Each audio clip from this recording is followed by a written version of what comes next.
Excellences, Mesdames et Messieurs, les chefs d'État et de gouvernement, Mesdames et Messieurs, chers frères et chères sœurs, c'est avec honneur et une réelle satisfaction que le Burkina Faso, le Mali et le Niger, fidèles à leur héritage de dignité et de résilience, prennent part à cette activité symbolique de haut niveau sur la mémoire, la justice et les réparations qui créent des ponts entre des continents et des hommes liés par des attaches multiséculaires, souvent volontairement ignorées. Je tiens à remercier particulièrement Son Excellence, M. Bassirou Diomaye Faye, président de la République du Sénégal, dont le pays porte cette initiative mémorielle, opportunité de dialogue collectif et prospectif entre l'Afrique et sa diaspora, entre l'Afrique et les personnes d'ascendance africaine. Nous nous unissons à cet élan panafricain pour un dialogue historique qui vise à transformer les leçons du passé en un moteur de progrès pour l'avenir.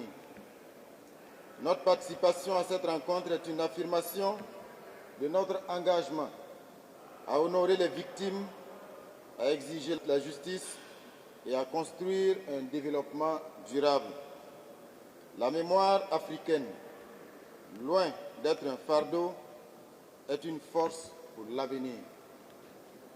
Excellences, Mesdames et Messieurs, chers frères et chères sœurs, l'histoire du Burkina Faso, ex-Haute-Volta, du Mali et du Niger est indissociable des luttes contre l'esclavage, le colonialisme et le néocolonialisme. Si nos nations n'ont pas été au centre des comptoirs négriers transatlantiques, leurs peuples ont subi les exactions de la traite et les violences du système colonial qui ont bouleversé nos structures sociales et économiques. L'histoire de nos aïeux enrôlés de force pour les guerres coloniales, les résistances farouches de nos grandes figures africaines et le profond impact sur l'économie coloniale et sur nos territoires en sont des témoignages vivants.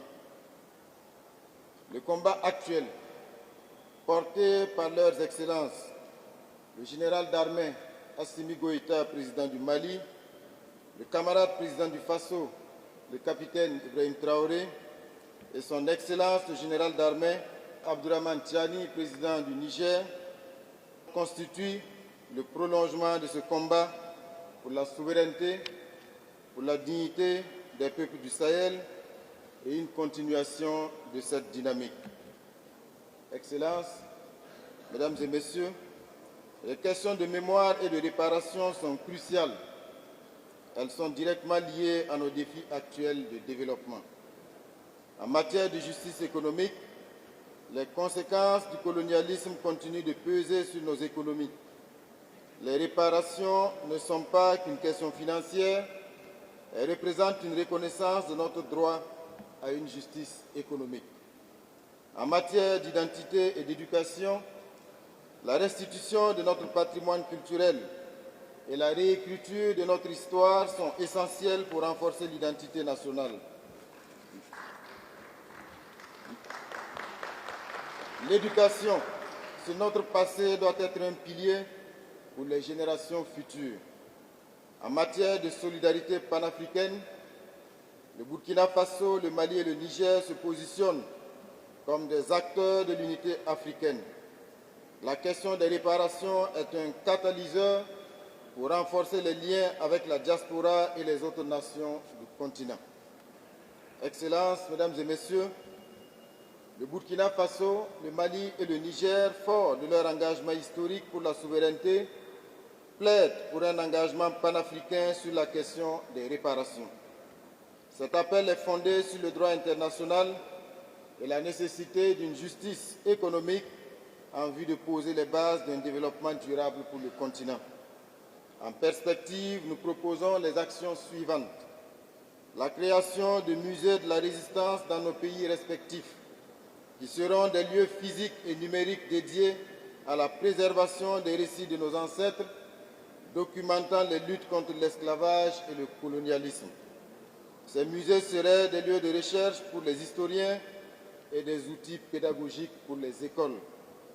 L'intégration de l'histoire des résistances et des réparations dans les programmes scolaires.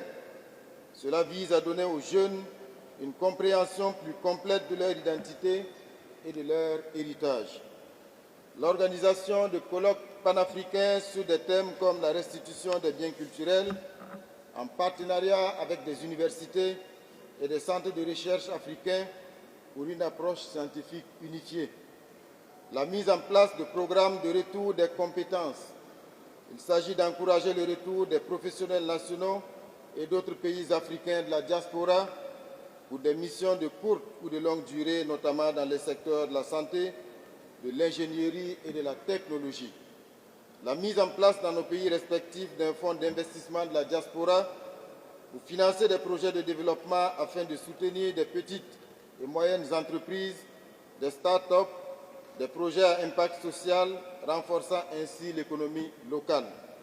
La création de jumelages culturels et éducatifs entre nos villes et des villes à forte population afro-descendante de pays d'autres continents. Ces jumelages pourraient donner lieu à des échanges d'étudiants, des festivals culturels et la mise en place de programmes de recherche conjoints sur l'histoire et les arts. Excellences, Mesdames et Messieurs, cette rencontre de New York est une occasion historique de faire entendre notre voix. Le Burkina Faso, le Mali et le Niger sont prêts à prendre leur place dans ce mouvement pour la dignité et la réparation. En nous unissant sur ces questions, nous ne demandons pas seulement la reconnaissance de notre passé, mais nous posons les fondations d'un avenir plus juste, plus prospère et souverain pour tous les peuples africains et leurs descendants. La patrie ou la mort, nous vaincrons. Je vous remercie pour votre attention.